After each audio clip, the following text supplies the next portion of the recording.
Okay, so welcome back to the final video. We're going to head to the burial mound and then the final dungeon to fight the final god, Methir-Shirraidh. Now, we are lucky to have gotten the burial fee in this playthrough. What I had to do on my main profile is I had to farm the first boss, start a new game, run right to Karnakas, kill him, hope to get the burial fee, and it took about a dozen or so retries until he finally dropped it, at which point in time I could run here to the burial mound and get the achievement. But since we have gotten it through natural progression, we're in good shape. We're going to stick it in the ground here at the burial mound, and it's going to summon the Barrow hag. She's going to appear and size up all of my characters and grab one at random to drag into the ground that we lose, that gets killed. And our Eagle Eye character is the big woman on the left with red hair and blue tattoos. So she's the only one we're hoping doesn't get taken, because if she gets taken, we can't get the parry projectile kill achievement on the final god. So what is it, a 12.5% chance of her taking that character, 1 in 8. So odds are pretty good that it's not going to happen, but of course anything can happen. And there she is. She's decided that she's taken that character. And what should happen now is the achievement should unlock for trading with the Barrow hag. And then I'll get to pick from these weapons. And you can see, for getting a super rare item, these weapons are crappy. And I don't even have a tier 4 weapon to give to my Eagle Eye character. So essentially everything here is completely worthless to me. I mean, I guess I'll go ahead and allocate these tier 3 weapons so they don't go to waste. But that's it. That achievement's done, out of the way. Again, if you don't get a burial fee, you'll have to grind one out from Karnakas. And then once you do finally get it, you can come here and trade with the hag. Or you could just run through the game and, for variety, hit all different bosses, but I found it best just to run right to Karnakas. So from here, we'll run up to the final dungeon, and we'll fight the final god to finish the game. Now, after you kill this god, Methir-Shirraidh, the run ends. It's just over. And you'll still have the save file of this completed run, but you won't be able to access it to do anything. So that's why I had to do the burial fee before starting this run, because the run is ended permanently after I defeat the 10th god. So I'm going to take some consumables to try to help me here, make sure I can get through the dungeon, get to the final god. And this final god, I'll talk about it briefly. It starts off in a distance and it's firing arrows at you. And the general plan is to try to close the gap by avoiding or dodging its arrows. And when you get close, it moves up onto a higher platform that there's stairs you can get up to. And once you take the stairs up, you can continue the encounter where it tries to fight you with melee. And actually, I'm going to backtrack here a little bit, and I'm going to talk about this dungeon. This dungeon has a series of areas that have these portal-like structures, and each one, for the most part, has 2 portals, and one of them at random will be active. So you need to find the active portal. It has like the blue aura on it, and then go into that to get to the next area.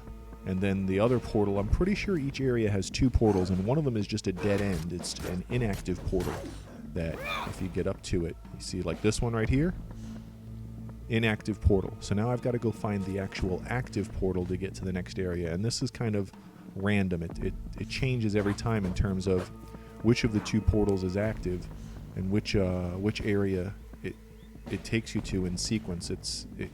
The actual progression of areas is random as well.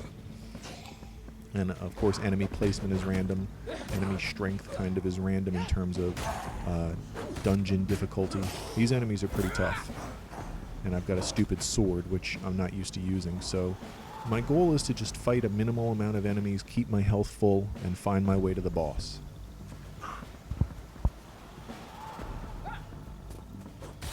Flail away at these enemies. This big guy isn't really giving me too many problems.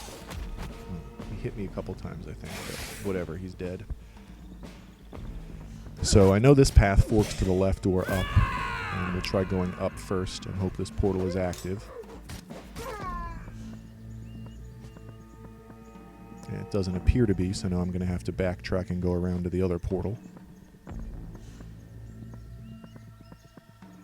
This one has a little bridge that you want to be careful on. Don't run too recklessly across here because you don't want to fall off and die.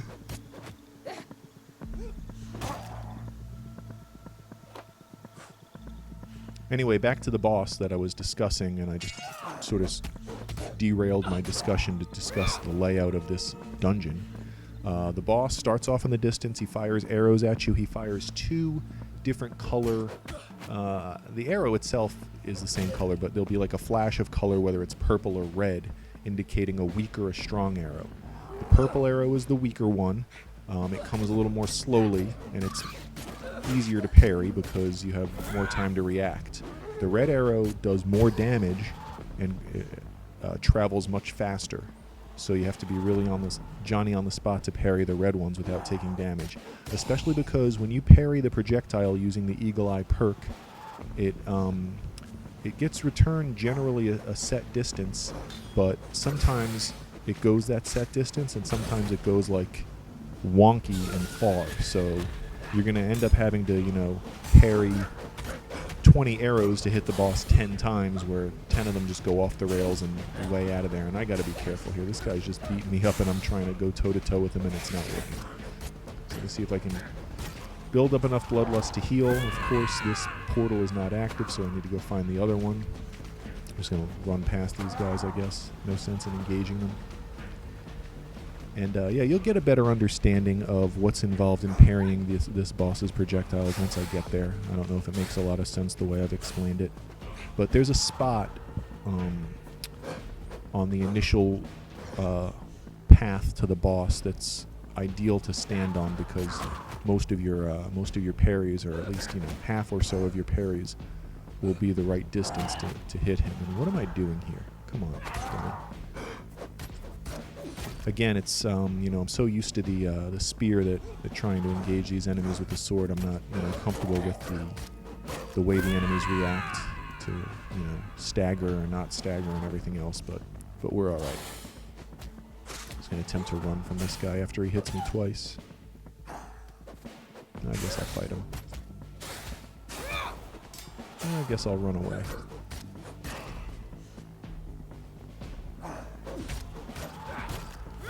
There's fork here, up or down to the left. Hopefully up is the portal. And it is.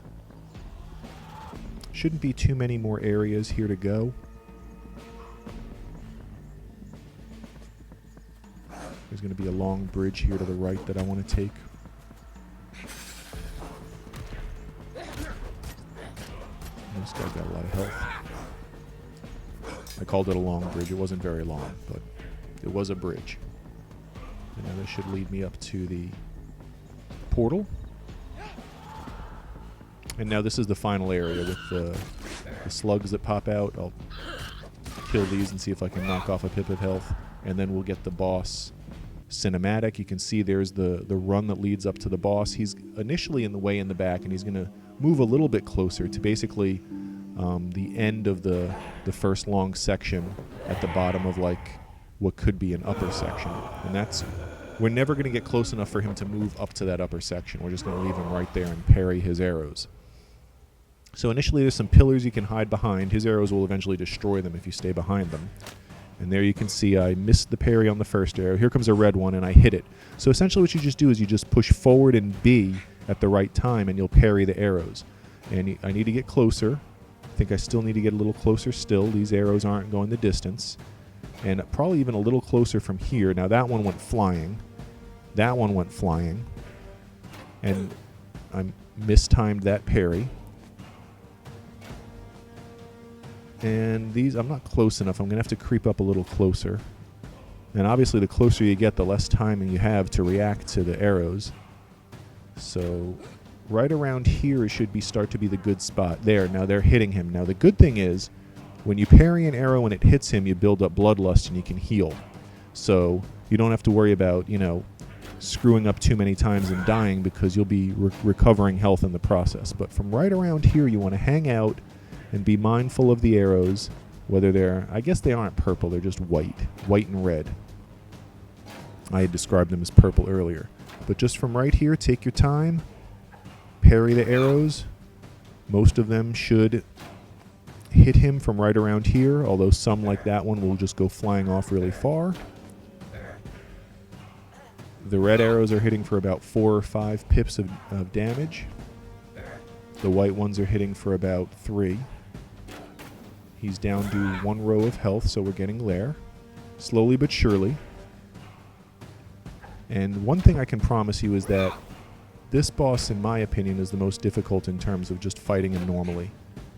I had a heck of a time the first time I beat him. I didn't have an eagle eye character, and when you close the gap here, he goes up high, and then you can go up one of those stairways to the top and try to fight him. And I lost a bunch of characters until I finally got through and beat him the first time. But this is much easier.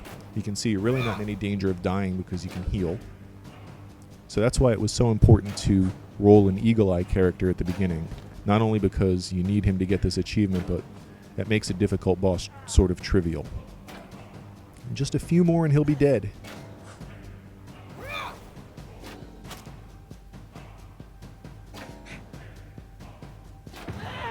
And there it is. So a couple of achievements should pop here. Actually, I think 3 for defeating her with her own arrow. I misassumed her gender, apparently, and said he earlier. There's the achievement just for defeating her. And now the ending sequence should start. And we should also get the achievement for defeating... There it is. Defeating the 10 gods and completing a playthrough. So from here, it's like a 1.5-minute long ending sequence that I'm just going to let play out, followed by credits that I'm not going to bother with. And I'm actually going to make one more video after this that will show the few achievements that are remaining. I'll show starting a new character, running to the well to take an item from the well, which is the ingot that we left. That'll unlock an achievement.